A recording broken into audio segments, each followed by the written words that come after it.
Historic city we find ourselves in as we continue to kick off a historic era in Overwatch Esports. Welcome back, ladies and gentlemen, to the Battle of Brotherly Love. Live from the Met in Philadelphia. I am Mitch Leslie, joined by Matt Morello. And there is a crowd very excited for what is to come. Yeah, I mean, we got a Philadelphia Fusion match. They win yesterday. I think this is going to be a much tougher match, though, going up against the Florida Mayhem. Florida Mayhem, the team we casted yesterday, they looked really strong. It seems like they really want to shut this Philly crowd down. Now, we have definitely set up a nice finale for the weekend. Probably the two teams that looked the best in their respective matches yesterday go head-to-head now for the bragging rights. The big question is, can the Fusion walk away from their first homestand weekend at 2-0? Yeah, I mean, it's going to be important for them to do so, right? They don't want to end up like, Dallas at 0-2. You can't do that, but still, get a 2-0 start. Then you go to the Washington homestand next week, and you can start to, rattle off some wins. There's a lot of these Atlantic Division teams, they play each other for a very long time. And some new faces, fresh faces in the engine room for the Philly Fusion in their match yesterday. Ivy leading the charge on that May, Matt. Really big impact player. A lot of that crowd control being laid down. Right now, you have to have a May on firing on all cylinders in your front line, and well, Ivy was just that. Yeah, I think the May right now really kind of sets everything up with the walls, whether it's kind of defensively teammates or you want to get split offs on the offensive end and then really capitalize on those players who are cut off from the rest of the team. I thought Ivy did a nice job of that yesterday. And a really hotly anticipated debut was Alarm coming into the flex support role for the Philadelphia Fusion. We saw him play a lot of Batiste actually because of the presence of Orisa, but we did get to see a little bit of that Ana as well in that first map, and what an exciting map that was in general. Yeah, and I think, look, for Alarm, probably, obviously very talented coming from contenders, a lot of hype around him, but probably still some nerves yesterday coming out for sure in front of the crowd, but I expect him to put on even better performance here today. His teammates speak so highly of him, Matt, say he's got no ego to speak of. This guy is a real kind of team player, and that is definitely what the Fusion are going to be looking for now in some of the matches to come, especially today's. This weekend has been a great showcase of a new and upcoming flex support talent, because on the other side of the stage today, Gangnam Jin made an incredibly explosive debut yesterday. He was sick against the Outlaws in the game that we casted, primarily playing Ana for most of the game, and he was just tremendous, right? I mean, a 4-player biotic grenades time and after time, really kind of stalling any type of pushes the Outlaws were trying to get going. I think he could be a huge difference maker in this series today. I mean, huge sleep darts. We kind of saw that he wasn't shut down. It was like shades of old Ru Jae-hong. He would just destroy teams in terms of the damage that he dealt. Huge bio nades, was always trying to fire into the enemy team, shut people down, and stuff like that is filthy. I mean, look at these stats here as well. We're comparing him to the league average here, and you can see in many of those categories he's dominating. The highlighted ones see him at the best in the league at final blows and lowest deaths. A fantastic start for him per 10 minutes on these stats. Yeah, I mean, look, they have one game against the Outlaws. The Outlaws haven't looked good this weekend, so I think you'll learn a lot more about his level of play in this match against Philadelphia. I mean, let's talk about his cohort, his teammate coming across from Runaway. Yaki had a fantastic showing. We're going to see a taste of the Doomfist, but it was really about, the May, we definitely had to give him player of the match here. Well, look, I mean, his May was dominant for this Florida Mayhem team, and they wanted to play some Widowmaker. They would sub Inside player, and then BQB played a lot of the McCree for this roster. I think, though, as you saw yesterday, Yaki definitely the mainstay on the May in this roster. He had a really good day against the Outlaws, but like I also mentioned, the Outlaws did not look good all weekend long. So we'll see how it fares today against a better team. And he said in an interview yesterday, Yaki on stage said he is looking forward to silencing the Philly Fusion crowd. He's here to make a statement, and I'm quite sure he'll be met with some resistance. But let's not waste too much time, Matt. Let's head down to the stage and bring our challengers out. Oh, man. Uber may be onto something there. Well, folks, it's time to go ahead and get this bad boy going. You guys ready for today's matchup? That's right, that's right. And you guys have kept that energy going the whole time. So you know what I need you to do is I need you to show that brotherly love, that friendship, that kindness to the away team. It is the Florida Mayhem.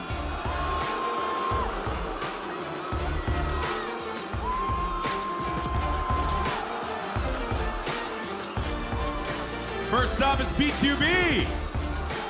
Then it's the man who's, oh no, I didn't expect that one, Yaki. Followed by Karayan. Next up, Spade. Ooh. we got Byram. Wow. And finally, it's Chris.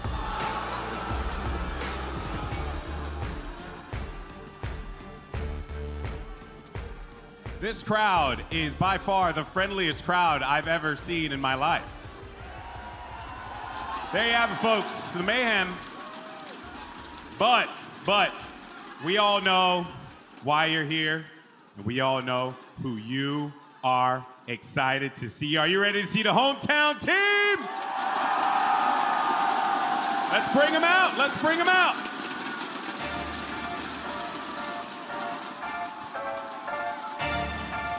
Ladies and gentlemen, your Philadelphia Fusion!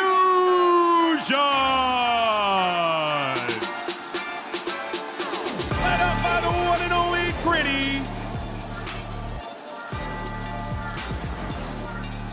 Right behind him, it's Yuri.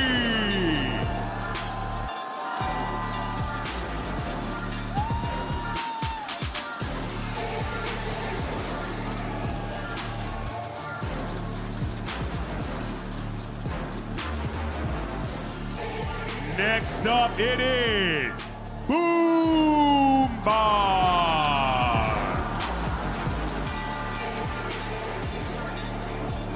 Followed by EQO.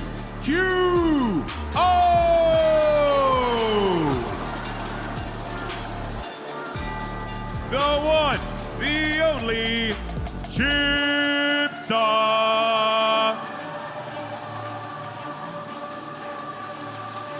Followed by Hisu.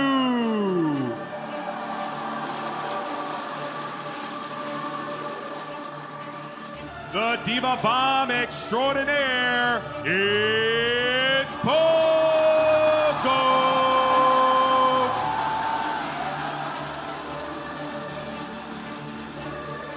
The legend himself, Soto.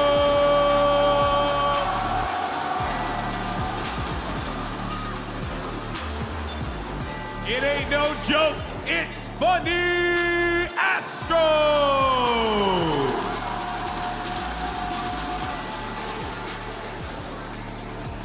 Next up, it's Ivy!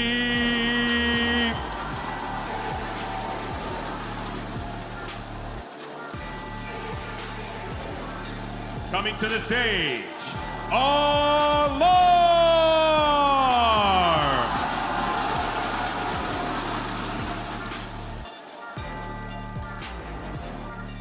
And Philadelphia's favorite son, it's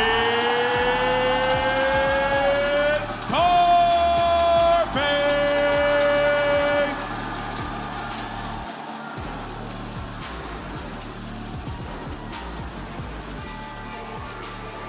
Give it up for your Philadelphia Fusion!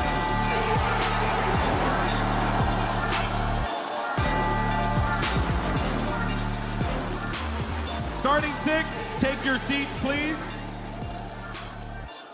This is it, folks. The battle lines have been drawn. We even brought out Gritty. It's now time for the final match of the day. The final match for here in the Met in Philadelphia. Ladies and gentlemen, I gotta ask you a simple question. Are you ready? Oh, no, we're in the city of brotherly love, and I gotta feel it, so I'm gonna ask you one more time. Are you ready? Casters, take it away. Philadelphia is ready, no doubt about it. And as they welcome their favorite son to the stage, Carpe, you could see a lot of expectation leveled at that individual, and justifiably so, Matt. Yeah, I mean, he was focused, Carpe. Gritty went to go give him a high five. He didn't even flinch. Gritty staring down some of the members of the Mayhem. I love it, man. But Carpe, he was a boss yesterday. I mean, some of the stuff that he does, right? I mean, we were in the back room watching the game, and in Nepal, it's like final seconds. He switches to Widowmaker, and you're like, man, what the hell is he doing? And it's just, he's able to just pull off these heroic plays time after time. And that's what may be required of him in this matchup. Frankly, the Fusion looked scrappy in their game yesterday. Carpe had to rescue them on a couple of occasions, but look at this. All-time ranks. First in hero damage, first in final blows, and clutch final blows per 10. Third place.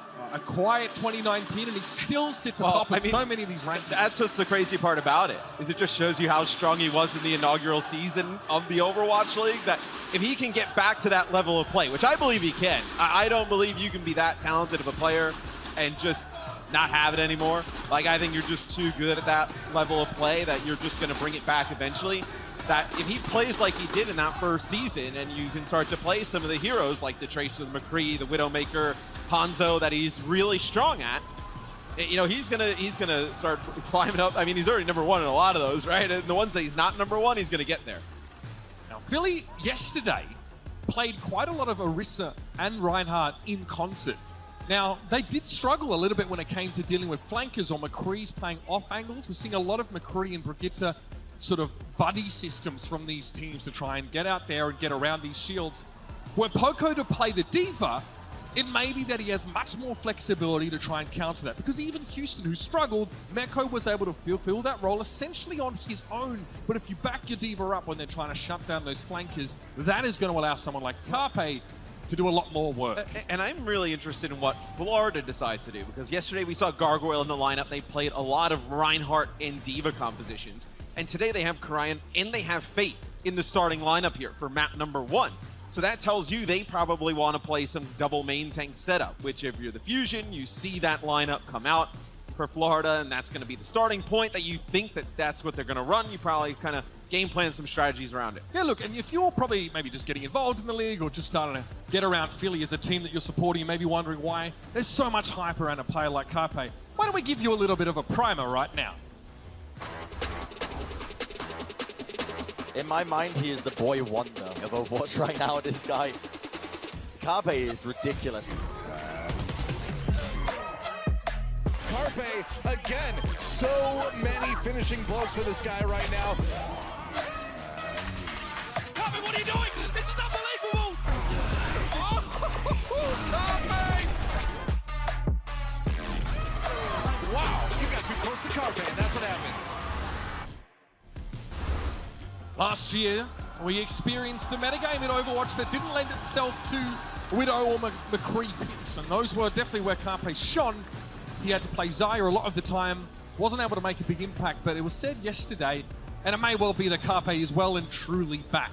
I mean, look, we don't even know if he really left, right? You didn't get to see him play the heroes that he was really known for through a lot of last year. So you really don't know what the level of play would have been like if he could have played McCree for a lot of the season, Tracer in play. You know, that's when we saw the Philly Fusion at their strongest in the inaugural season, when he was able to play those heroes. You combine it, right, when EQO was in the lineup and he was able to play the Genji and the Pharah, but I still think this is a top-tier damage dealer in the league, without question. Now, here's a phase we did not see yesterday. Fate comes in at main tank for the Florida Mayhem, sort of breaking up that ex-WGS armament tank duo that we saw Florida put forward. What are your thoughts about this, man? And what should we expect? It's got to be because they want to run double main tank. Like, you don't come out and play as well as you did yesterday, the entire series with Karayan and Gargoyle in the lineup, and then come in today and put in Fate just off the whim, right? So I think it's definitely a set strategy where you want to run the Orisa and the Reinhardt in combination. Maybe it's not something you want for the whole series. Maybe you want to play a little bit of a slower pace on control to kick things off.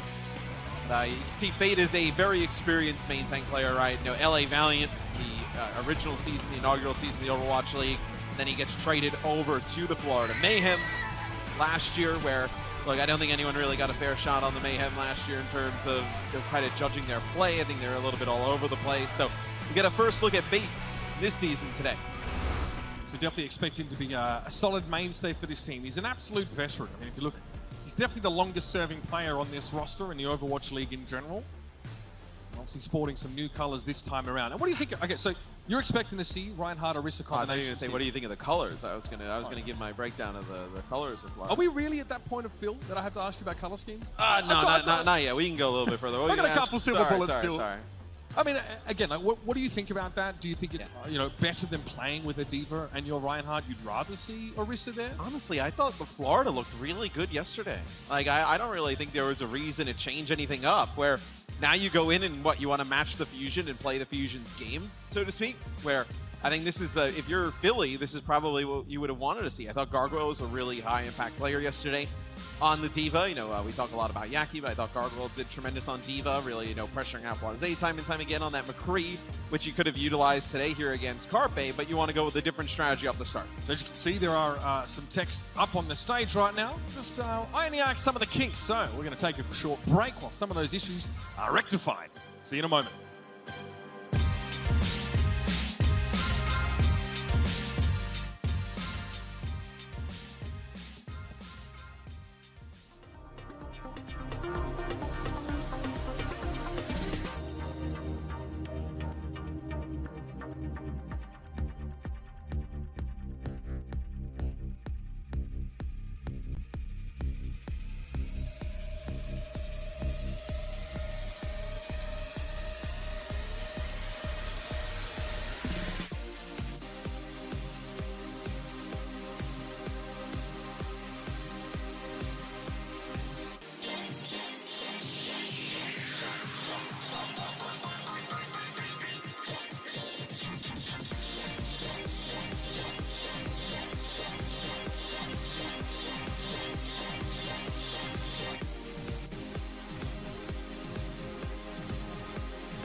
There it is. That is what we are playing for now as we cross the world this year in search of glory and the greatest Overwatch players. For that trophy. Tell you what, come August, we will have our champion, our third. And both of these teams, Matthew, definitely vying for a spot in that final match, and they're both looking pretty sharp, at least. We're 2 games in. I think everybody can make a claim they're vying for the trophy at this point. I mean, look, Billy had a chance in Season 1, and it didn't work out, right? So, I mean, we'll see what happens if they can get back there at the end. I think a lot of these players they're dying for that opportunity. Looks like we got those tech issues locked up tighter than Johnny's turtleneck. They'll be hitting in the game in just a moment. Will be our control map to start the series here. Keep an eye on those two there. Alarm continuing his first showing here at the Philadelphia Fusion. And funny, Astro, who was a two-way player for the Atlanta Reign, didn't get to see as much of him last year as we would have liked to. Lijiang Tower is where we will commence. Ooh, I'm excited for even map number 2, Junkertown, right? A lot of Widowmaker play. Maybe we'll see Saya player come in for Florida, get a little Saya player Carpe action, but Matt Morello, excited for Junkertown. You'd love to see it. I am. Why can't I be excited for No, Junkertown? not at all. No reason. See, it looks like we're going to see the double main tank, right? So Reinhardt, Orisa. So Florida makes the change coming in with their lineup to be able to do.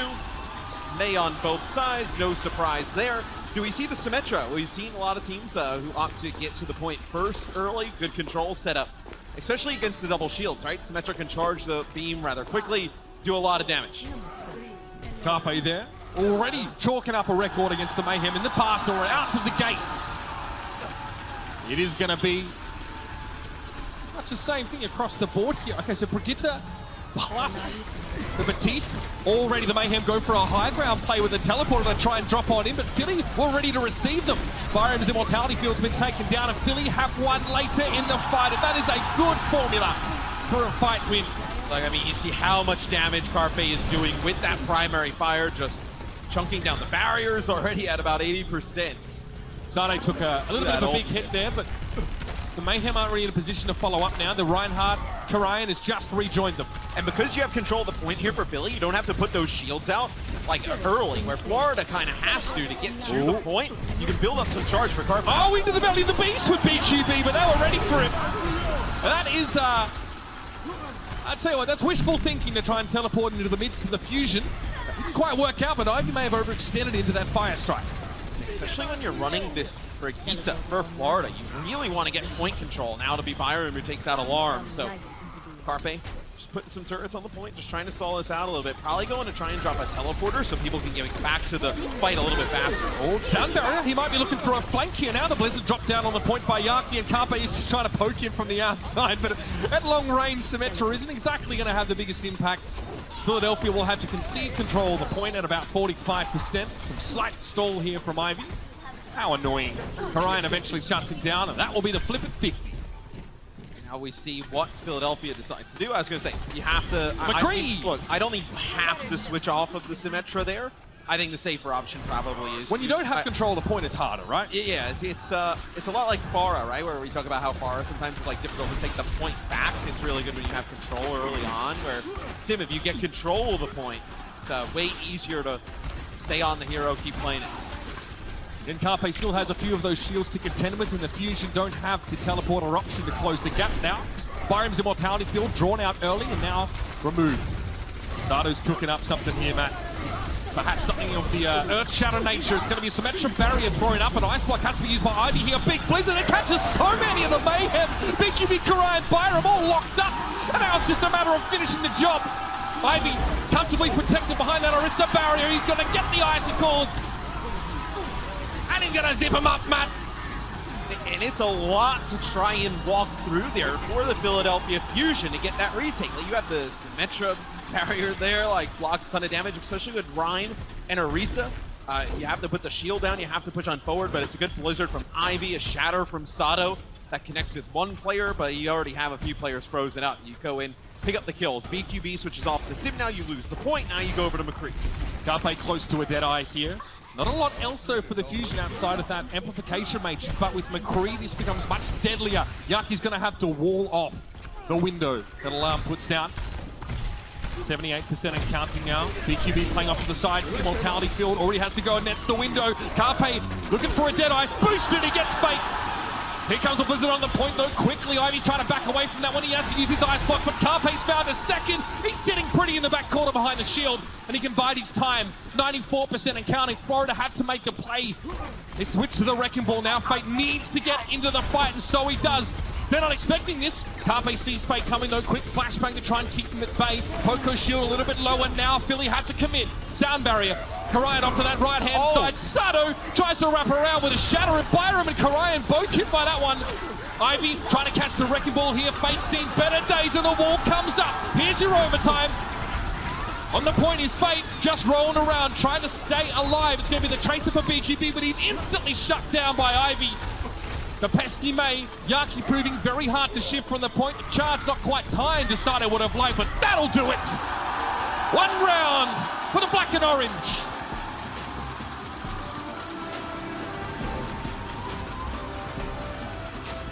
you know, Florida, they have to get on the point. Percentage ticking up for the Philly Fusion. Sato actually comes off the spawn, and he's got the shatter. There's like 98%. So Florida, they can't really turn and like contest Sato. They have to like back, because you can't turn your back to the point. Sure. And you can't like just kind of like run in there. But I mean, that's kind of what they have to do. And then Sato hits a 2-player shatter directly from behind. Sets it up. I actually thought if Fate would have kept the momentum on the Wrecking Ball, like I don't think right? Carpe actually like saw him like straight away. That he actually probably could have like gotten close to knocking them off. That big blizzard from Ivy, though, that seemed like a game changer, Matt. But now we're on a control center. So McCree out of the gates here for the Mayhem, and the Brigitte for Chris. So good at long or prolonged engagements. Chris definitely wants to get as many of those Inspire passive procs as they can. Alarms down early, though. BQB's in a very safe spot here, playing the right side. And that's a lot of the healing for the Philadelphia Future when you're playing the Lucio and the Baptiste. So lose Baptiste, you now really have a difficult try to get to the point, and it's 3 players stunned up there for the Philly Fusion, and this will be the Florida Mayhem who get control first. I think you'll see Philly switch off this Symmetra here. You're not going to kind of go back in, try and make this work again, as I think that's what Florida learned from their first point. It's like, hey, let's not even mess with the sim on this point. Let's go straight with the McCree off the start. It's a bit of a safer pick. Without the shields as well, Symmetra can't do anything. You saw BQB just dominate her at medium range. Which is where McCree shines, in fairness. The thing that's difficult, though, for Florida here is, like, if Philly wanted to, you can switch to Rein Diva. Like, for the Florida Mayhem, unless, like, Fate has learned how to play Diva in the offseason, I mean, you're kind of stuck on this Rein Orisa comp. No gargoyle. Not right now, anyway. Carpe hanging back just a little bit here. He doesn't really want to get caught out by a May wall. BQB at long range, though. Immortality Field preventing a lot of that McCree damage from finding its mark. That's now been destroyed. 45% already for Florida. Philly is still trying to figure this out. And Florida buys themselves some time here with Byram using the Ant Matrix just straight through that choke point. You can't push on forward, especially BQB landing the shot. Nice Maywall here from Yaki yet again. 2 tanks caught with this Blizzard now. The follow-up, that is filthy. Sato trying to hop, skip, and jump out of it. Poco desperately trying to body block the damage on his Reinhardt, but he's put himself now in a dangerous position.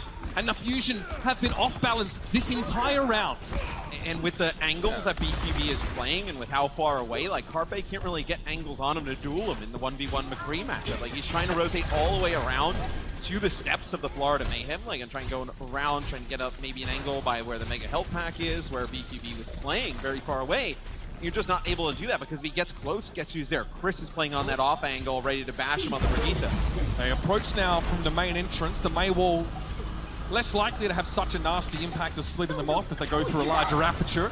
Fate's Bongo is down. He's caught in that Blizzard. He hops out. Of course, the Fortify makes it hard to freeze him up. Karayan standing inside that Immortality Field. That was thrown a little bit to the bottom of the screen. He went for the shatter here. Byram's Immortality is down. Alarm going to try and play around his own window. Carpe also firing through that amplification matrix, gets a hit on BQB, forces the roll away, but Carpe can't stand in front of Fate for too long. Alarm's Immortality Field's been removed, and Fate and BQB on that left-hand side, they shut down Poco and Carpe. That's really the core of this composition, and without it, Philly are legless here. Overtime didn't last long, and a clean sweep in round 2 to Mayhem fire back.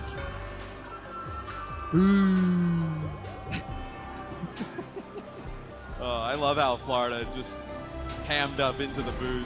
They're having a great time up there, but Karayan actually makes a sick play there, Mitch. So Ivy lands a good Blizzard. Karayan charges out of the Blizzard, pins Ivy on the May, and then inside of the Immortality Field. It's good Which Immortality got go from Byram. for him by Byram. Yeah, pretty far away.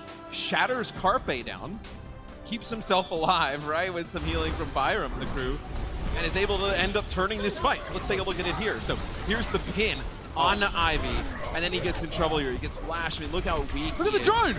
Beautiful Immortality Field, the shatter there just to keep himself alive. Sick play there from Crack. I mean, incredible reaction as well to catch Ivy just as Ivy had thrown the Blizzard. We're in game now already. Already to the point, both teams have gone. It's going to be a Symmetra for Philly here. Inside that Immortality Field. Okay, that's Fate's shield, Karayan's shield going down, should I say. So an opportunity here for Philly to push on. Carpe playing safe. Teleporter here, but Sato had already gone down. The May wall in the way. Carpe doesn't have much of a sight line here. What Florida wants to do here, I mean, that's a really fast amp matrix. If they just want to get angles for BQB to put down some damage, not allow Carpe to just get really powerful with that Symmetra beam and start chunking down the tanks. This will also be an amp matrix that comes out from Alarm, but big shatter. Actually, only a couple of players caught in that one. The middle of the map makes it easy to break line of sight and get away from that stuff. That amplification matrix from Alarm, yes, he almost got it as fast as Byram did, but Philadelphia did not get value from it. They cycled through some of their own ults and they still find themselves pushed away after that initial 13%. Both amp matrices used straight away. You'll have a rally here for the Florida Mayhem coming up. Scarpe probably going to have to use this Symmetra barrier to get them in towards the point, potentially block off, let's say, a Deadeye that comes through. Wrap around the right-hand side. There is a Symmetra barrier available for Fusion. That's a tough one to break. That's a pick from Funny Astro. What? He was just sitting in the back line. Sharp shooter, all right. I mean, getting the May out of the fight for free is just gargantuan advantage now for the Fusion. What can they do about it? They're going to follow up with their Blitz, and Karayan was caught on that one, fakes that one again out, but Sato does not let him abscond. Nano boosts would have been nice. They're playing, of course, without the Ana. Like, how do you get picked off on the May really early on? I mean, May is a difficult hero to drop early. I mean, a lot of just health, able to heal yourself up with Ice Block. I mean, maybe Yaki thought he was going to be the recipient of an armor pack a little bit faster, some other healing, and didn't want to blow that cooldown early on. But still, losing to May there pretty much gives the point to the Philadelphia Fusion right after that kill. And there was no assists on the kill feed there for Funny Astro, so he just blew Yaki away himself. Sound barrier for this next fight. That's something that the Mayhem don't really have at their disposal whatsoever. They have the Brigitte. Let's see how it plays out. Shatter attempt here for Sato. Wall thrown up. Byram just trying to shoot through the crack here and find a way in, and they've done so. Ivy's down. They need to take a break to get Karayan back to full strength, but then they'll be pushing forward. Philly about to lose control of the point, but Sato hits a big fire strike. It's through the amplification matrix. An instant kill on a squishy character, and now they wrap around using the Symmetra wall. Poco wants some FaceTime here with Karayan, and he gets it. Yaki over the edge. He knows his fight's over. Supercharger, Amp Matrix, Sound Barrier, in the Symmetra wall, all invested there by the Philly Fusion. But now, hey, look, you're in one fight territory pretty much now. As you see Florida, they're going to wrap around towards the close sign. Do not want to push over towards this bridge. BQB's hanging back. He's looking for a flanking Deadeye. Oh, this is risky. Can they shut BQB down before he gets this kill? He's looking. Here it comes. Trying to connect. Oh no! He's gotten himself two! So much warning for Philly, but they couldn't reach the McCree, let alone shut him down, and now BQB can wrap into this fight. Fate feeling much more comfortable with two Philly players off the table, and they can roll through and get the clean up. Not a moment too soon, but Sato's found two. There might be an option to come back here, but Philly will resist the temptation to brawl. Oh man, the Philly crowd ready to just pop off with a Fusion map win. Here, kick it off, and BQB's like, no, I'm not having none of that. He comes around the corner. That is such a risky area. Just playing the McCree alone against like a Lucio, like coming around. What do like, they do about it, Matt? Who is going to shut the McCree down? Alarm needs multiple shots. Ivy does too. You can't throw like one of the shields in his way because then potentially like a shatter on the other end. It's a difficult spot for Philly to play from. Not a lot of areas to break the line of sight. It's a telegraphed flank, but it still works based on Philly's composition. They've already had to use that immortality field. Not a good sign. They need to get this fight started soon. Florida used theirs as well. They have an amp matrix available. Sato moving up. Gonna be final fight. Yaki over on the side trying to make the flank play. Funny Astro goes down. That was the amp matrix, but Philly fire back. Byram and Karayan go down. Ivy solely focused on getting rid of the enemy Orisa, but he gets frozen up. Somehow Sato's able to get outside of the blizzard, and he and Poco can still hold the fort down. Fate is low. Carpe's looking to burn the shield down and get rid of the quadruped, and he does. Over the top is Chris. It's full stall here for the Florida Mayhem. Philly have the point flip back in their favor, and Carpe is charged up. He's putting him in the microwave, Matt. He is a force of nature, and Philly will take Lijiang Tower.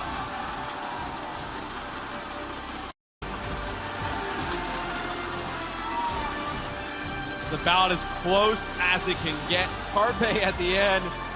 Well, you're walking into a fully charged Symmetra. Very difficult to deal with that, but This is going to be a very, very close series. So both teams putting their best foot forward now to see if they can make map 2 just as explosive after the break. Coca-Cola is the official refreshment of the Overwatch League.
If you want to keep the party going and you're a Fusion fan, this is your last chance to get out of the Washington Justice first home match weekend. That's the 22nd and 23rd, should I say. It's a week away.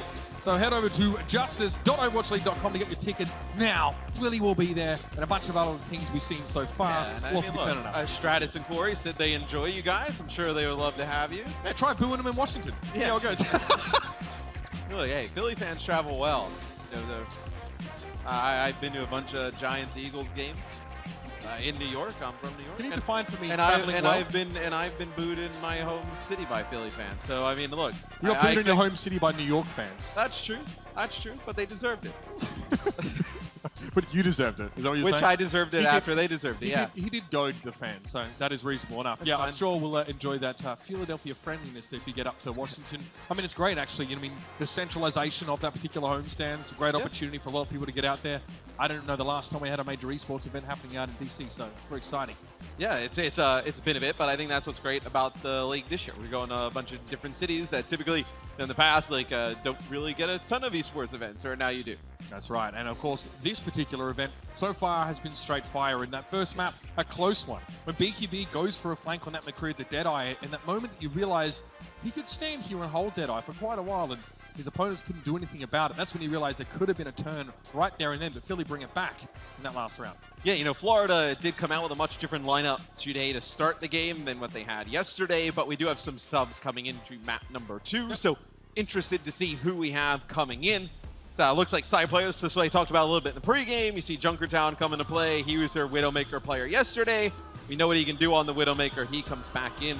Gargoyle will come in, receiving the love from the crowd here. Yeah, just continuing yesterday's fan. He'll come in for Fate. Don't expect the Diva play to come in. And then this will be Gangnam Jin coming in for Byram. So this is the lineup that we saw them have a lot of success with yesterday. As look, I mean, they look good in map number 1, but I think this is a lineup that whether it's Saya player or BQB, whoever's in, it's really about solidifying that off-tank and flex support position. I think makes this roster great. He is under the pump to get everything ready to play. He's obviously just rolled out there and they're trying to get him set up. But I mean, hey, you want a battle of the sharpshooters? You got it. Saya player versus Carpe. And we're going to be on a map that really lends itself to Widowmaker, Hanzo, potentially McCree play. All your eyes should be on the head-to-head between these two of showing themselves to be among the best sniper players in the league. I mean, Sai player just always consistent on the Widowmaker. Obviously for Florida Mayhem, the first 2 seasons doesn't result in a lot of wins, but really a lot of highlight plays. Very strong on the hero. And then Carpe. I mean, we've seen it time and time again. Philly's down 3 players to like 5 in a fight. Next thing you know, 2 heads fall on the floor at the hands of Carpe, and he's able to turn it. I mean, these 2 guys are the headliners in this next map, and potentially the match for a head-to-head to watch. So let's give a little bit of a teaser of what to expect. If this turns into Carpe versus Saya, we're in for a treat. Saya player's got his number. They know how much of a big deal Saya player is. Saya player, he's locked on. Under pressure, Carpe. Ooh, wow. Carpe has decided that it is time to go Super Saiyan. Saya player's getting work done. Just another day in the office for Saya, dominating noobs. He's flexing, bro. He's flexing. Whether the team was winning or losing, those 2 did perform. And it's a Carpe show in this fight. Carpe's been doing some serious work. He knows his opponent is a talented sniper himself. Carpe versus Saya player. This is what people wanted to see.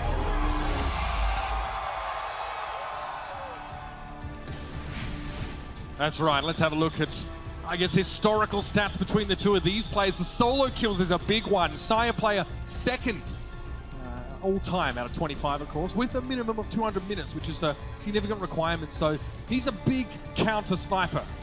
Yeah, and I think if you look at Carpe's numbers, right, probably played the Widowmaker for a little bit longer. He's always in for the Philadelphia Fusion, where Saya player in and out for the Florida Mayhem throughout time. But really, he's a fantastic Widowmaker, one of the best we have in the Overwatch League. But I think the level of play of Widowmaker, right, like the players that play it, like we see Corey, like he's a crazy Widowmaker, right? Strikers picked it up over time. Carpe, Saya player as well, just in this series. So I think just Widowmaker as a hero in general, like you watch that music video, you hear some of the caster reactions to that, like it's just an awesome hero where you can see the individual skill of the player really shine through. It's like when you see him loading into the game, you know as a caster you're going to get some soundbite moments out of him. You know it's going to be exciting. And the potential of those 2 individuals to turn a game on its head is kind of what really injects life into whatever series that they are playing in. See down on stage now, everyone is pretty much ready to go here. And again, Saya player is such a dominant, Widow or sniper player, but kind of lacked the front line or the support to enable him to do that consistently. That may well be different here in 2020, Matt, with how his roster looks. He lacked the front line and the support, which is basically the whole team. I didn't say that. You said that. Well, I mean, look. I think our fans are pretty smart. They can do the math. Hey, 2 tanks, 2 supports. Well, hey, if you're lacking all that, you're lacking a team. I mean, that's why I have you, Matt. You're here to just exactly. To break it down. I'm here to do the real quality analysis. As Junkertown will be the next map up in the series, like we mentioned, probably going to see some more diva play from both of these teams here, try and pressure out some of those snipers that are definitely going to come into play. Haven't heard the Dig in quite a while. And on the defense, Florida Mayhem, out of the gates. Saya player on that Widowmaker. They did go head-to-head in last year's All-Stars Widowmaker competition. I think Saya player did win that, though. Might need a confirmation of that one. Look at this. The record for final blows on any single map, and it was Junkertown, which is a big sniper map. And it was the Valiant on the receiving end of his domination, or how do I put it? Dominating noobs? Seven, that's right. Could have been one of the games where Custo is too smart to play in. Don't know. It's, yes. The Florida Mayhem getting close Long up to the have we door. waited. All right, so we do have the DV here for Gargoyle. That is Florida switching things up, and the Ana for Gangnam Jin. So that's exciting. A matchup to watch. it'll be easier for Gargoyle to put the pressure here on Carpe, on the Widowmaker at the start, because you can get so close to the spawn door, right? So that player can play from so far away. Yaki got caught there. We had the ice block very early on, and Maywall put him out of position. That's first blood! And it is the favorite son. Just trying to, like, you have to, it's so important for Carpe here, right? You have to keep, like, consistent damage down on the opposing team, but then you also have to kind of keep track of where Saya player is playing from, because now you lose this head-to-head battle. Pretty fortunate for the Philly Fusion. You kind of lose it really close to your base, you be right back. But as we move towards the map, the payload will start moving now, and you get into this open space.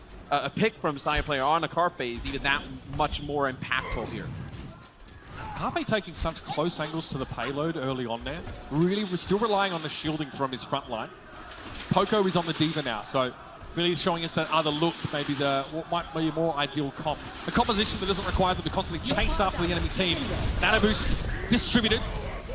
Sato, though, not in a hurry to make use of it. Yep, creating space again for Carpe to do what he does best. Gargoyle, there's a drive-by. Sato has insurance, though, no worries. There's an Earth Shadow. He really wants to try and keep his shield alive. Breaking line of sight here with the payload. Carpe has infra-sight though, so he is keeping tabs currently on Saya player's location. And look how busy Poker is in the backline, trying to make it hard for Saya to do anything. Blizzard, Karayan, oh no. Yeah, he's in trouble. Oh, the self-destructs! Really so focused on what's in front of him, they didn't see the bomb drop. Bunny Astro and Sato have gone down.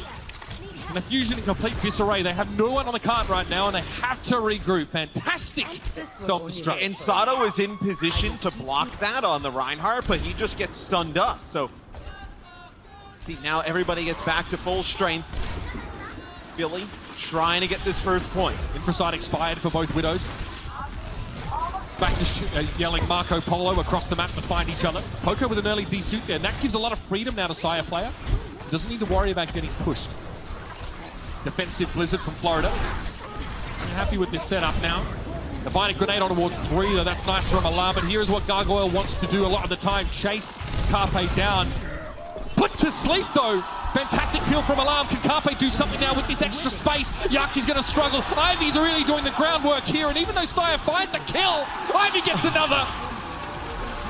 But they can't make it back to the card as Gargoyle, he gets booped away by Funny Astro. Saya player, he's out in the middle of nowhere playing the Widowmaker. He's not going to make it back.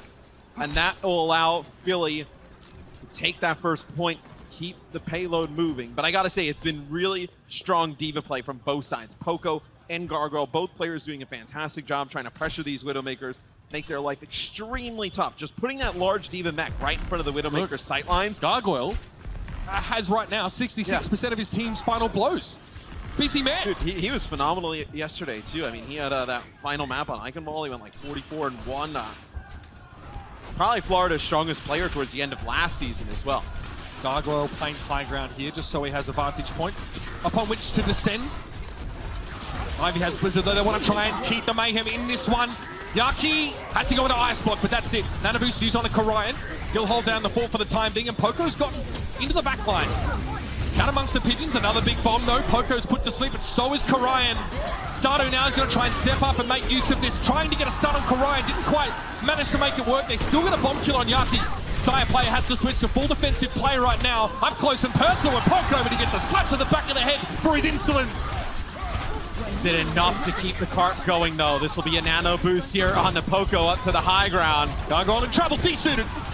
Yeah, it'll be enough as Philly, just one player alive here for Florida, and they steamroll from point A to point B. So we talked a lot about the Widowmakers, a lot about the Divas in this case, but Ivy right now, 5 final blows, 10 limbs, 0 deaths. Yeah, I mean, that's really the key thing, right?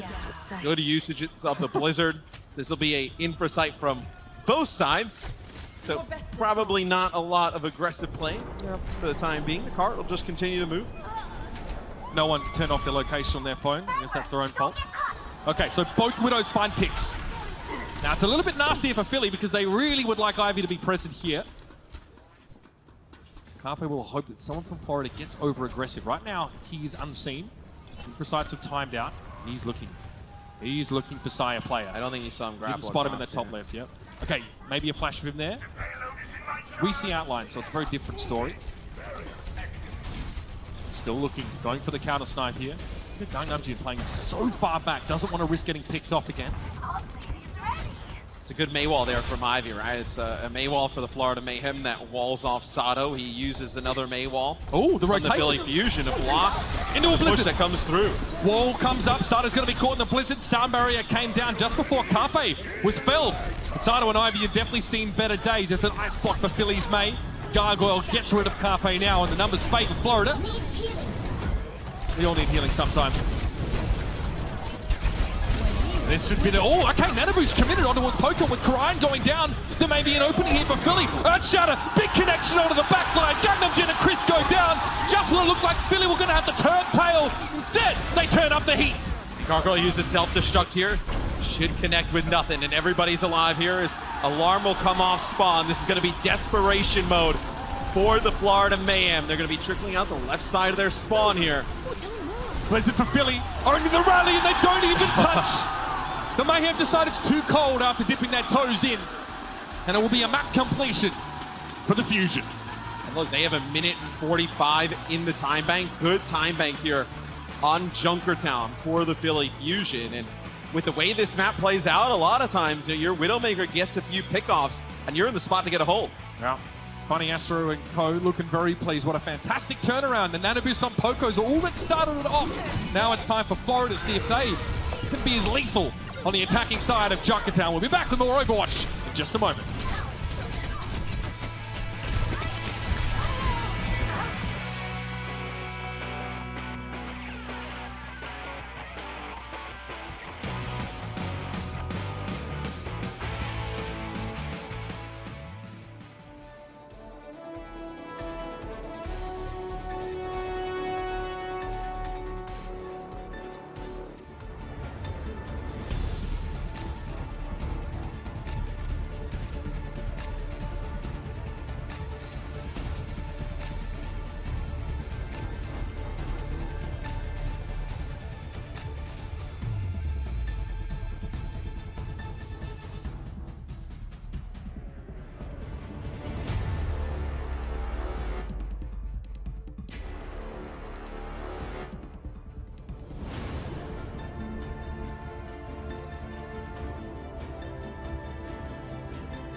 Comes out on the Widow, puts on a show. He's a high sensitivity player.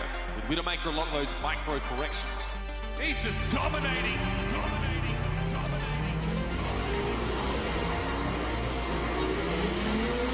You're in for a treat, ladies and gentlemen. Did he just twerk on him? I think he did. Yo! Now that was crispy. Oh! Beautiful.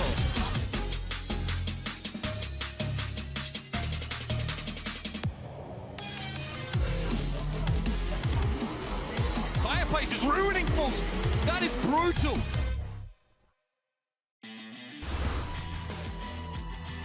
Already this series has delivered when it comes to Saya player and his opponent on the other side of the map. It's the Widow duel. That really, honestly, the two of them came out that one pretty evenly. Both Widows have 4 final blows, 4 eliminations.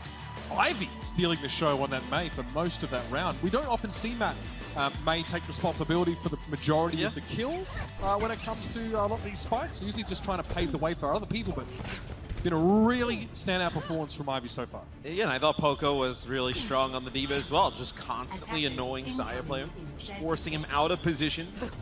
So Poco only drops once there in the first half, and It's got to tell you a little bit about the level of play that Poco's at right now in terms of, Philadelphia. They make a huge addition of Fury from the London Spitfire in the offseason, who's widely regarded as one of the best, if not the best diva in the world.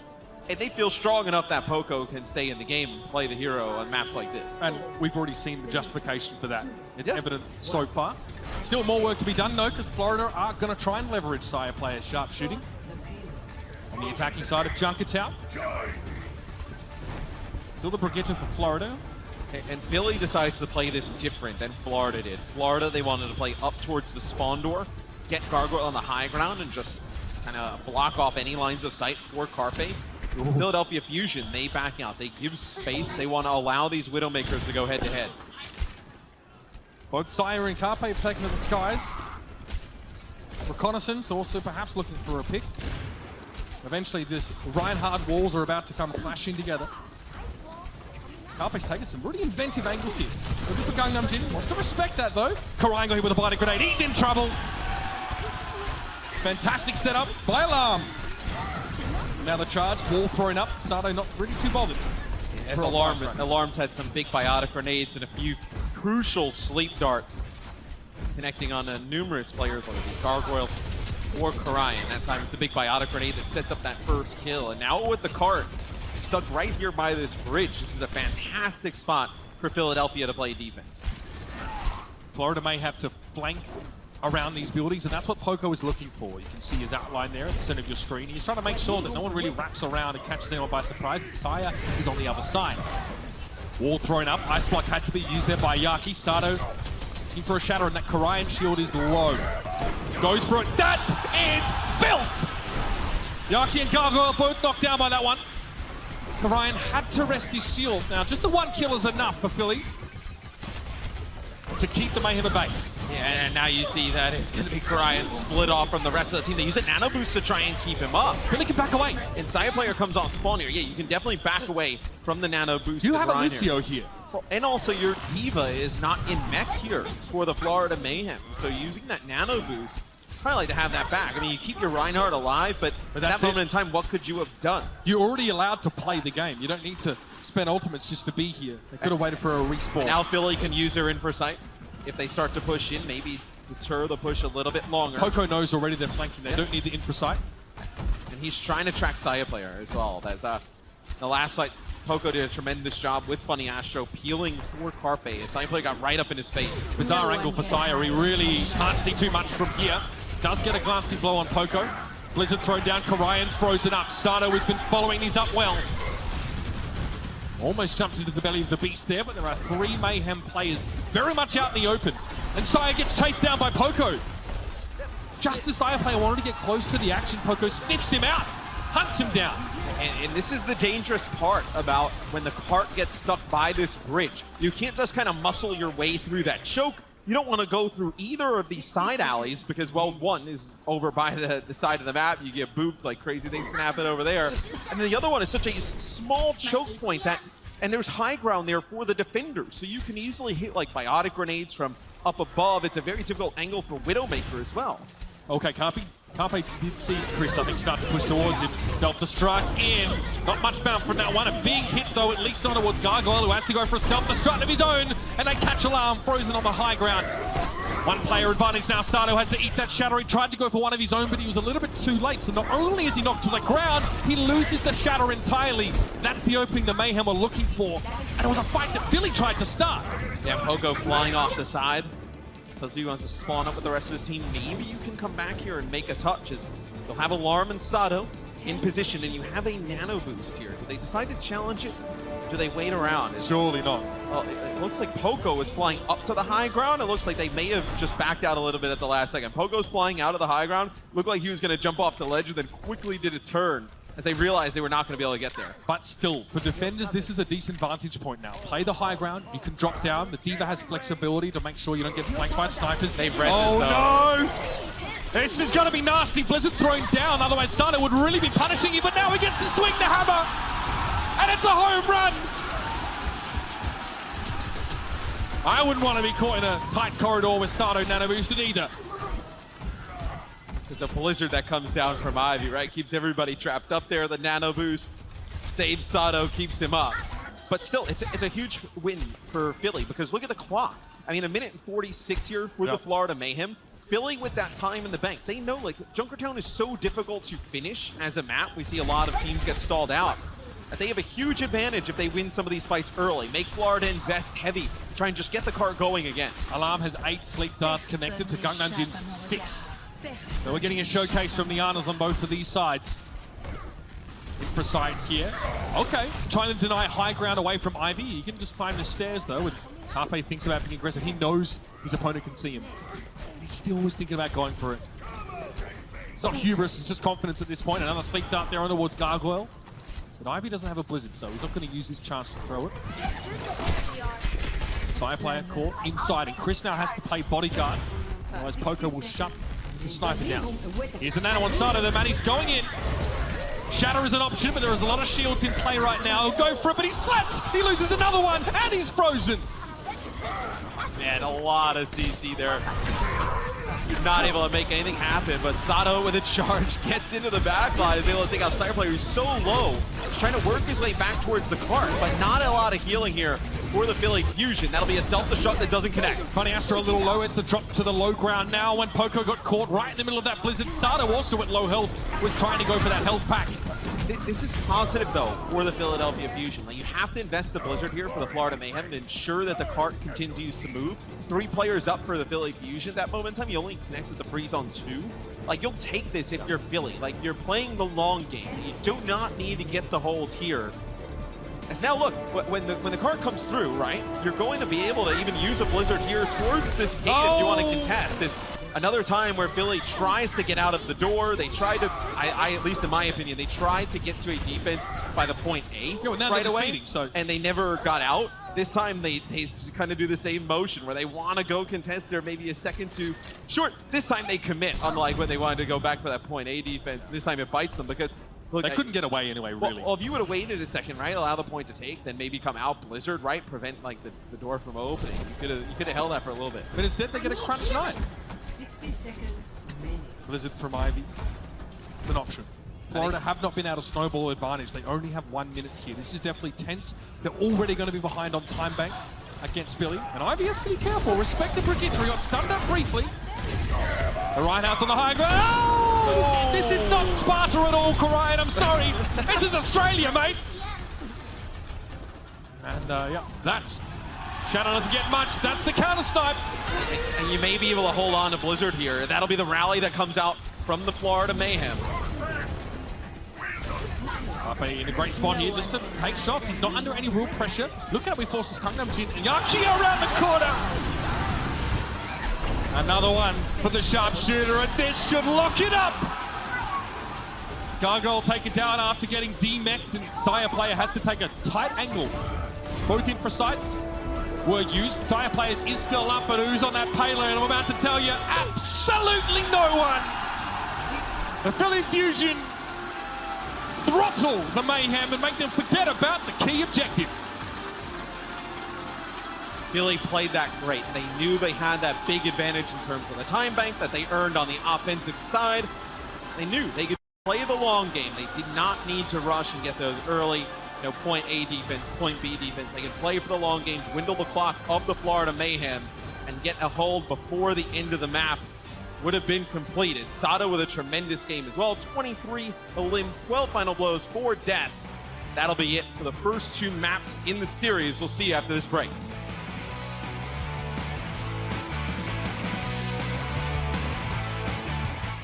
The Overwatch League is brought to you by T-Mobile. Rank up with America's first and only nationwide 5G network.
The Philadelphia Fusion are looking strong, up 2 maps to 0 in front of their home crowd. This is Game Break, presented by TZ Groups. My name is Zoe, and I am joined still by Hex, Custer, and Reinforce. Whoa! Yes. Shocking. No, it hits me by surprise every time I see such talent on the disc. Wow, I see through it. I see through it. Straight through it. Very genuine. Wow. Wow. Anyway, I really want to talk about this match with these fine gentlemen. So let's get straight into the action. Map 1. We saw a different lineup coming in from the Mayhem. Interestingly enough, they've taken out the 2 pieces, which really worked for them yesterday, which was, of course, Gargoyle on his Diva as well as Gangnam Jim on Ana. Didn't see any of that. First looks, first thoughts on Byram as well as Fate.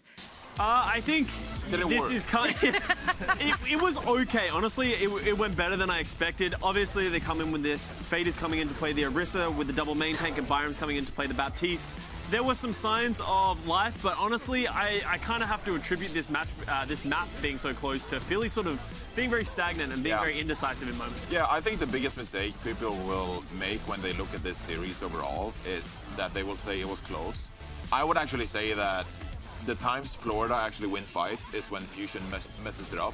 And I think the entirety of Control Center was just Philadelphia Fusion taking poor fights. And then when we came to Garden, the only thing that really kept Florida Mayhem alive was BQB with that flank and made it look close, right? But apart from that, Philadelphia Fusion, they had a superior matchup. They were playing the Symmetra against the McCree, and I think they were in control of the fight pretty much the entire time. And then as we came into Junkertown later on, I think as well that Philadelphia Fusion just were in control of it because Chris couldn't play a Brigitte, and there goes all your talking points. And if we want to go into that, I kind of want to underline this Chris Brigitte because he's been playing it a lot these last weekends. He's only played 2 minutes of Lucio. Compare that to every other team. Like, he's played 2 minutes of Lucio, and I think they're really struggling, and you saw it a lot on this first point of Junkertown. They just can't close the distance, and I think once they get an advantage, once they get a pick and all that, they're really struggling to execute on their win conditions because they can't close the distance, and that's what makes Lucio so good.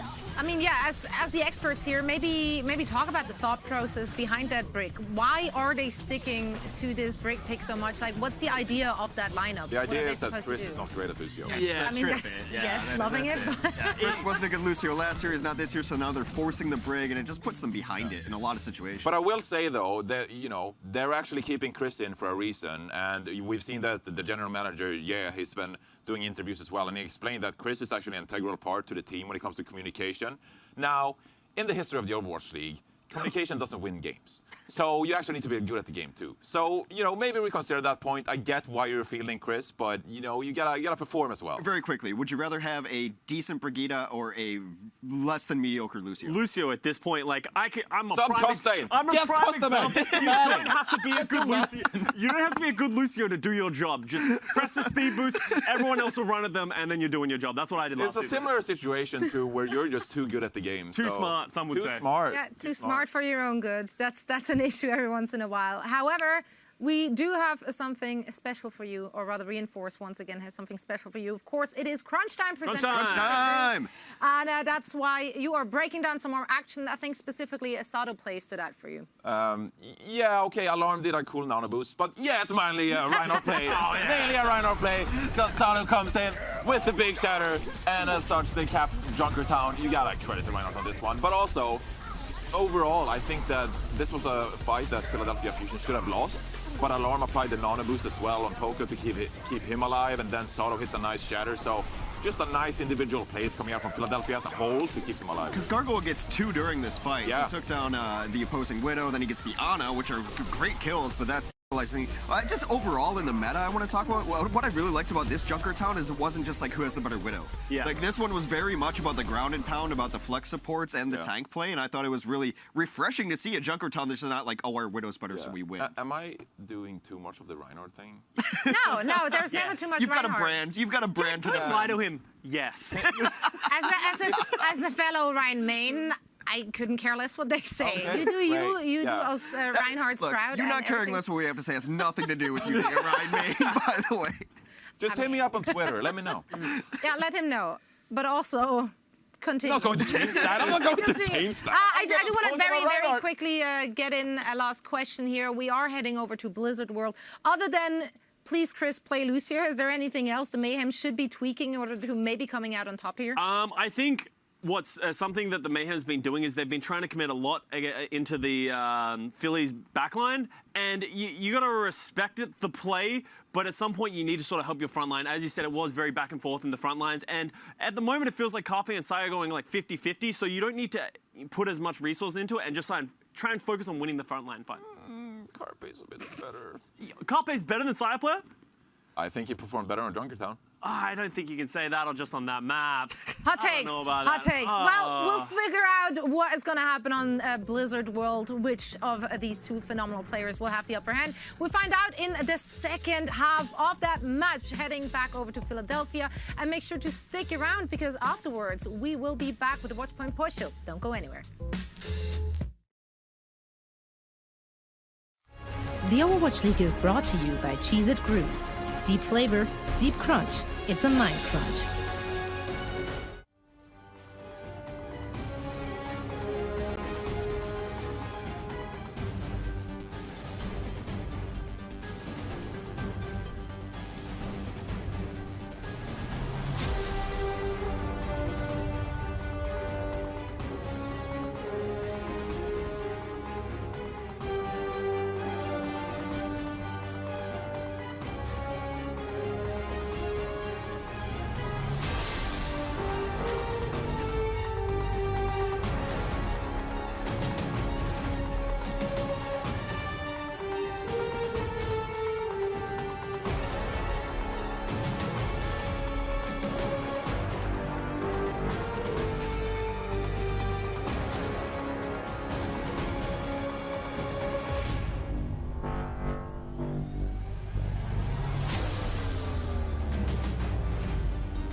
Well, if this was the time you chose to tune in to our Battle of Brotherly Love, you've probably done pretty well for yourself right now. The Philadelphia Fusion are eyeing off a perfect weekend, a 2-0 outing here at the Mets.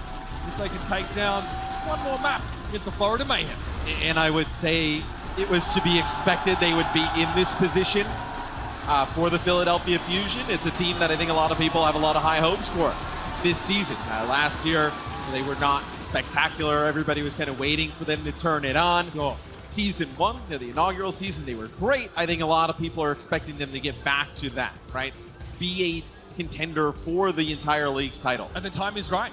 The time is right for them to return to that, almost glory. Of course, they were present at the 2018 Grand Finals. Didn't quite get over the line, but now we're in a position where a lot of their star players are re-enabled to have that kind of impact. Your opponents, the Florida Mayhem, we saw them very strong yesterday. They've definitely seemed a little bit shaky over that last map here. I think a lot of people expected them to be, the second best, if not the top team here at this homestand, but they've been struggling against Philadelphia in this series. And look, I don't think Florida has necessarily been bad in this series. I think, Philly is just a tier above them in terms of teams and how you would rank the teams in the league right now, where I think Florida, they can definitely contend with teams like Philadelphia, but I think it's going to be kind of Philadelphia series to lose in a lot of these matchups. Yeah, I feel like we got a little bit more of what we were asking for after seeing Philly yesterday. More diva. Show us a little bit more of Poco's, specific skill set, and less of the Orisa, less of trying to chase people around the map. We have BQB coming back in for Saya player, so that might indicate potentially McCree on this map. We know BQB can play the Widow. He showed us a little bit of it. feel like that would be a less optimal permutation, though, of the roster if they were trying to play a bunch of Widow here, Matt. Here, I think when you have BQB in the lineup, you're expecting the McCree play.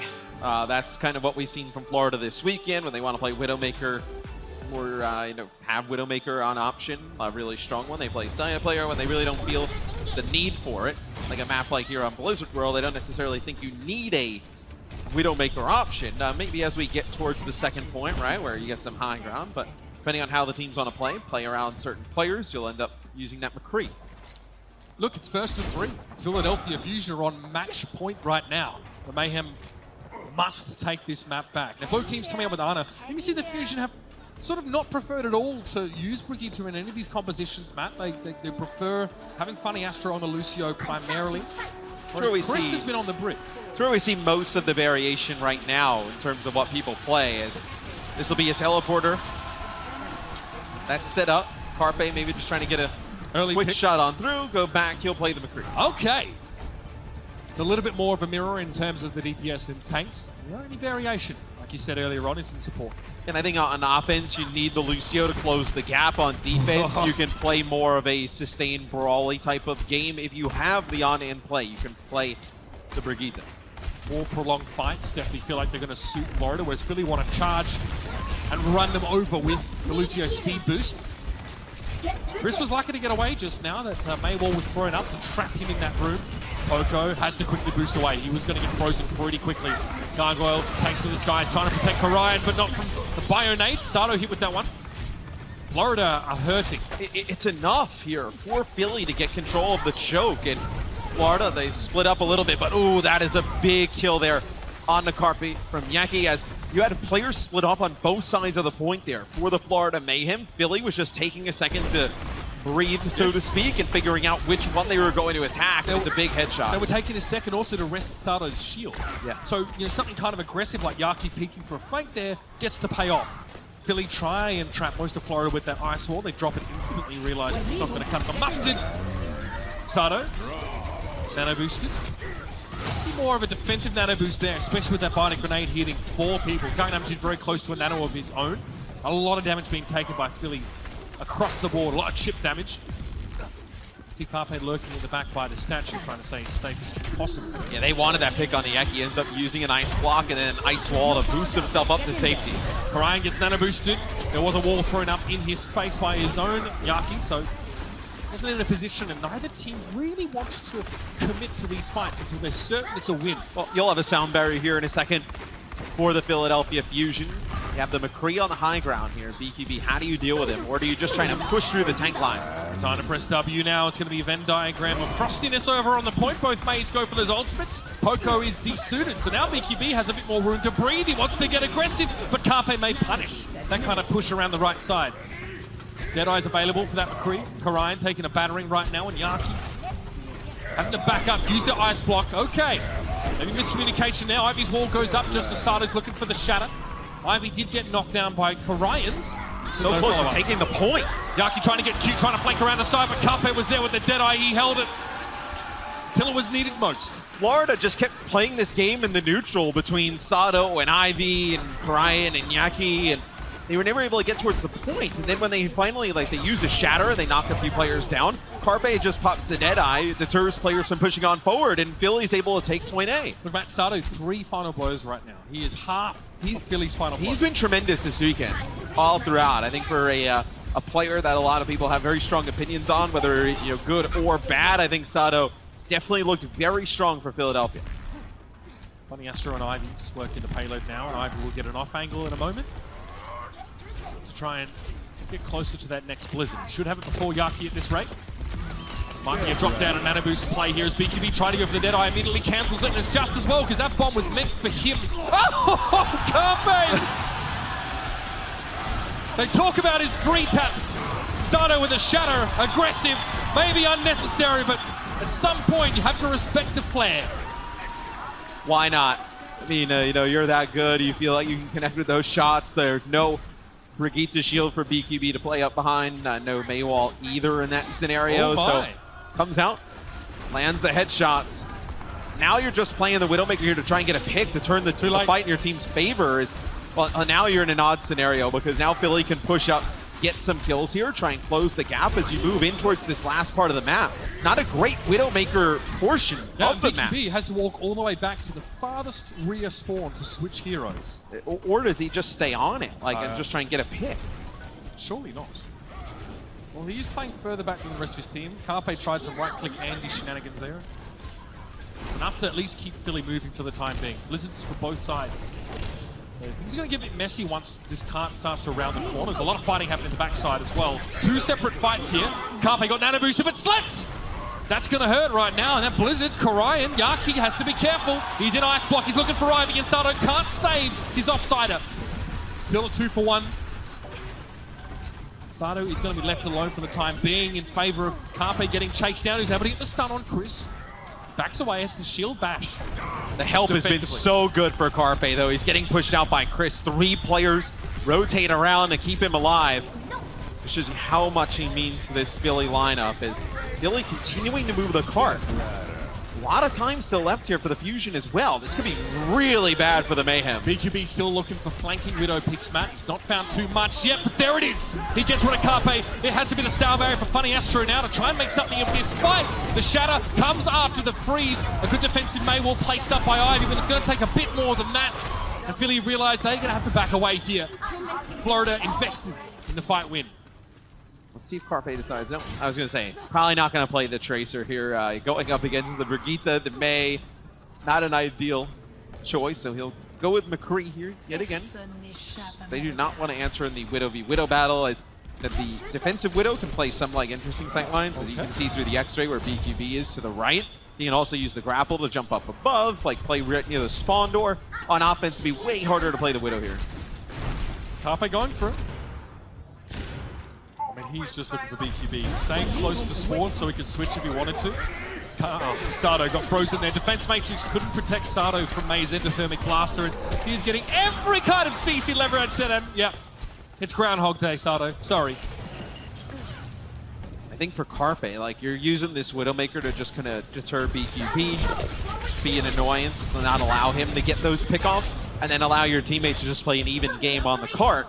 And I think with the way Ivy's played on the May today, you feel like you have an advantage in that scenario. Quieter map for Ivy.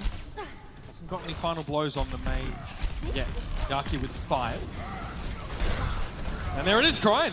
Charges Sato down. Multiple May walls being thrown in there. Ivy just trying to back up. And Florida now starting to get into the groove a little bit more, Matt.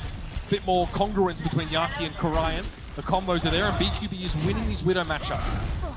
I mean, it's not even really a Widow matchup. Like, they're so infrequent, like when they kind of match up against each other, that now you see Carpe go back to McCree, especially in these short case scenarios where if Florida's going to be the aggressive team and take the fight to you on defense, just play the McCree in those close quarter areas and then just deny anything the Widow could offer from the other side.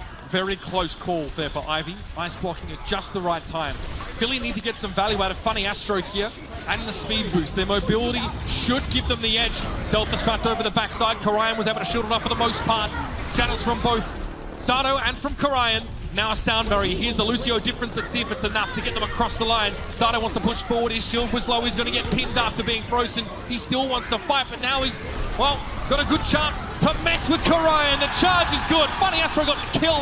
Yaki now has to retreat around the backside and try and interrupt some of the lower health targets.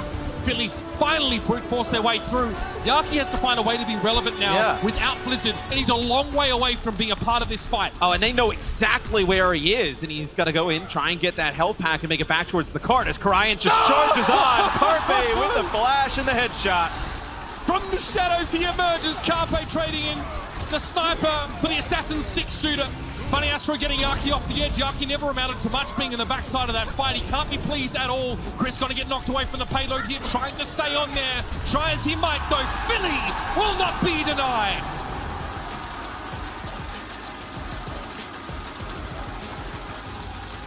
Carpe with that kill towards the end, like, gets the crowd going with the headshot, but it's just the little things in positioning, right? Sato's in a lot of trouble. Korian's loading up the charge to pin him against the wall. The flashbang comes in. He ends up keeping Sato alive, which allows him to push that cart around the final corner. Yaki was in a different postcode as well, which definitely didn't help the Florida Mayhem. Good defense, but they let Philly finish the map, and now they have to do the same in a couple moments.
Welcome, ladies and gentlemen, back to the Met. Can't join us in person for the DC home matches next weekend? Well, you can tune in live, this time with Extra Crunch.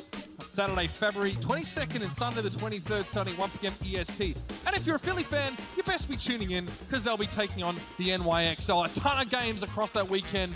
Definitely want to catch up and see just where Washington stack up after such a great start here in Philadelphia. So I'm sure the Philly fans, some of them will go travel down there. Give the New York team some Philly love. That's some flex, some W. I'm about. That'll be a crazy game. We were in New York last week, and they looked very good. A vintage Mayhem jersey? Feels like only yesterday. Yeah, we were the McDonald's thing. Good times. I mean, they're undefeated with this colorway. It's true. It's a new look Mayhem. They could lose here. They could be the very end, but yes. So they will commit to the Brigitte. Yeah, again. Sombra. Okay, I mean, this is a BQB special. Break this down for me now. What is BQB really trying to achieve? This is a sleeve down from Alarm, by the way, cross map on the engine. But the Sombra grant you vision. You don't know if it's going to go into the back line here. I mean, maybe you get a hack onto whether it be Sato, whether it be Ivy, and just get a pick off at the start. But the Sombra, with the Sombra in play here, like, you don't have a ton of damage, right? Like, the McCree can just put down so much damage on the shield. Like, are you relying on farming up the EMP here and then just opening up the fight with that? Like, but even then, like, EMP, right? Like, Alarm can just sit at a distance and you get a biotic grenade on the players, keep everybody topped up on through it. BQB just chipping away at Philadelphia from a distance. Hack onto Ivy. But the ice wall's already out for Ivy, and he's not weak, so it's not like you really hurt him in terms of not being able to use a cooldown there. It's a sleep dart from Alarm again to start that one. And this is all that Philly needs to do. They know they have more damage. Just who cares about BQB just poking up on the high ground? Just push right through the front of the Florida Mayhem. They're not going to be able to live on through it. Hey, you know what also helps them push through the front? They have the Lucio, where they can just use the speed boost. They don't have to worry about BQB in the backline. Still that EMP, once it comes down, will hurt the fusion.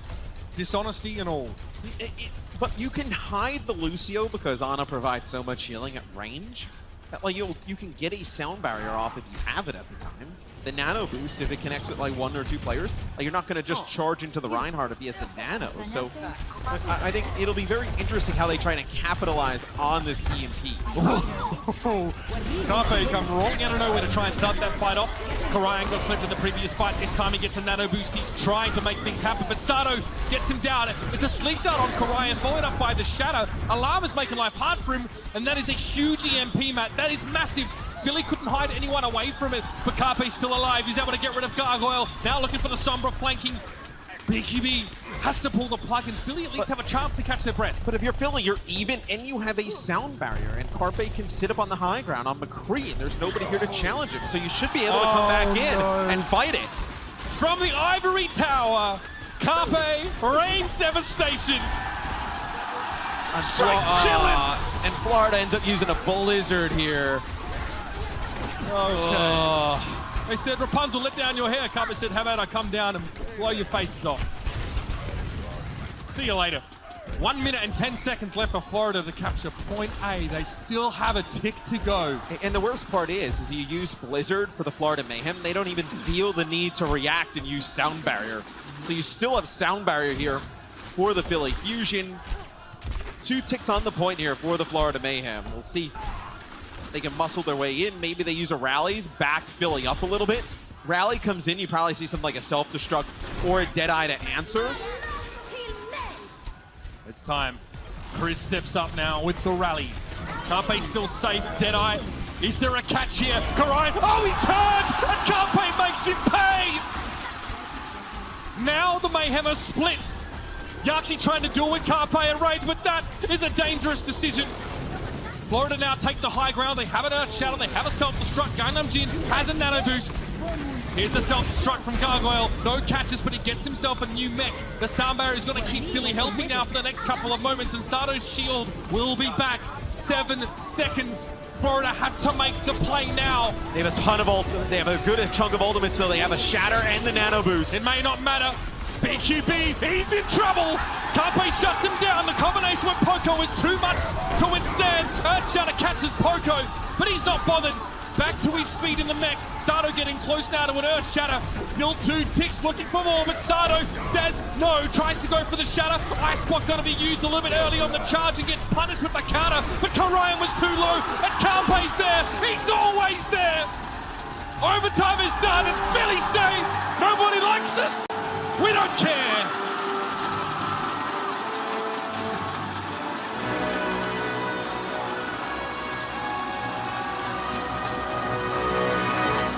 It's a big gamble for Florida, playing that Sombra early on. The EMP connects with everybody from the Fusion, but as soon as you don't win that fight, and then you just throw your Blizzard in the middle of nowhere, they don't have to react with any ultimates to counter that Blizzard. It's all Fusion's game to lose at that point. Carpe comes up clutch at the end with a few kills. Poco has a great map, does not die at all on the Diva. That's absurd. As the tank line for Philly was great. I mean, look, I think a lot of people are going to look at Carpe and Ivy as star players here, but Sato and Poco had a tremendous weekend. Matt, yesterday the Fusion looked scrappy. They gave their fans heart attacks. It was a classic Philly game, but this time, squeaky clean. They workshopped last night clearly, and they come out looking very frightening. We're now going to head to the stage with Golden Boy for our Coca-Cola victory moments. Thank you so much, Uber, Mr. X. And picking up this big win. I'm joined by star support, Funny Astro, for the Philadelphia Fusion. Now, Funny Astro, this is a big moment for you because you got to play your first OWL match in home on the main stage. How did it feel, man? It feels amazing. Like, the energy is so good. It makes us play so much better, I think. Yeah, well, you know, speaking of the energy feeling so good, I mean, next week you guys are going to be heading over to DC. You will be taking on the New York Excelsior, which is a really good team. Oh, dear. Oh, dear. And that may not be there. So are you guys prepared for that hardship, for going on the road and maybe not having that energy from the crowd? Yeah, I think it's going to be easy. We're really strong right now, so we should do good next week. I like the confidence. You guys are really strong right now. Florida looked really good yesterday. I think a lot of people were expecting this matchup to be very close. I was hearing rumblings 3-1. Maybe, you know, we can go the distance here. But it seemed as if you guys were able to dismantle them. What was that game plan? What did you guys conjure up with the coaches in the back to try and get this thing moving in your favor? We watched their match back yesterday. We saw they only really have one strat. So we just planned to play against their one strat. And it was pretty easy once we had that set up. So you out here saying that they're just a bunch of one strat ponies, one strat, one tricks. Yeah, pretty much. Wow. I didn't say it. He did. He did.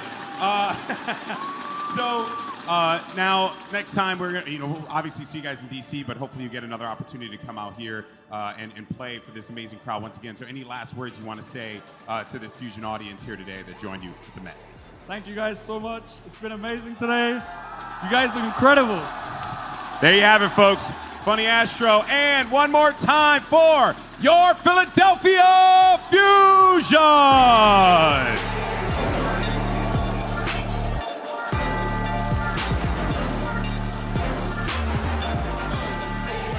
Funny Astro's ear and said, hey, look, you're British, you have a reputation to uphold, you have to talk trash after this game. I mean, look, the players having a ton of fun. We saw it in New York when we were there. I know everybody just kind of hamming it up to the crowd, so to speak. I just want to let everybody in New York know that Golden Boy has been saying we the whole time, like he's from Philly. So next time he comes back to the city, you got to tell him what's up. Don't let him back in. Yeah, don't let him back. I don't know why he's doing that. He's just playing up to the crowd. Hey, speaking of players that played up to the crowd, we definitely got one in specific to talk about. Our player of the match, I think, was a player that really got to shine so far in these couple games. It's got to be Sato for us. Yeah, I wanted to give Sato some love. I think he had a very strong series today. I think he had a great series yesterday. And I think for Philadelphia Fusion to get where they need to go and where they want to go, which is back to the finals of the Overwatch League, they're going to need Sato to put together more weekends like this weekend.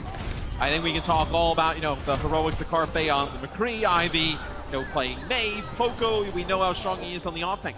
If Sato can play like this consistently, this is a team that will find themselves in your top 6, in your top 4 at the end of the year. It's possible that Sato's value has never been higher, only getting to play a quarter of Season 1. Season 2 was tough for the team as a whole to really adjust to the meta game, but now he seems like he's been enabled to be a high-impact main tank, getting involved in playmaking with these Earth Shatters, playing around his maze wall. He and Ivy are connecting, and it shows. Yeah, I mean, he does a great job of playing aggressive. We see a lot of the times he gets those nano boosts, pushes straight on forward. But let's take a little bit of a look at what happened this weekend. If you didn't tune in yesterday, well, that was a mistake on you. But Florida beat Houston 3-0. We saw Philly get a win over Washington, and then the Justice, so they bounced back with a win over the Outlaws this morning. And Philly, they close out their weekend in great fashion with a 3-0. And after that, of course, we're going to be heading to Washington. That's right, Saturday, February the 22nd. So next week, we're going to be in DC, kicking it off with a bit of a grudge match.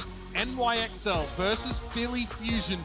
I mean, New York never forgot getting kicked out of the 2018 Overwatch League playoffs by the Fusion. They'll be out for blood. Both teams are 2-0 going in. Yeah, and I think Paris Eternal versus the Washington Justice, that final match of the day, will be a real good one. And then Boston against Houston, one of those teams will get their first win in that one. We didn't get a great look at Boston in New York. They had one match, so they've had some time to go back on work on some things before next weekend. Philadelphia, you guys have made it a fantastic weekend. We have brought the roof down here in the Met. Thank you so much for joining us, guys. Also online, good night, be good to each other, and we'll see ya in DC.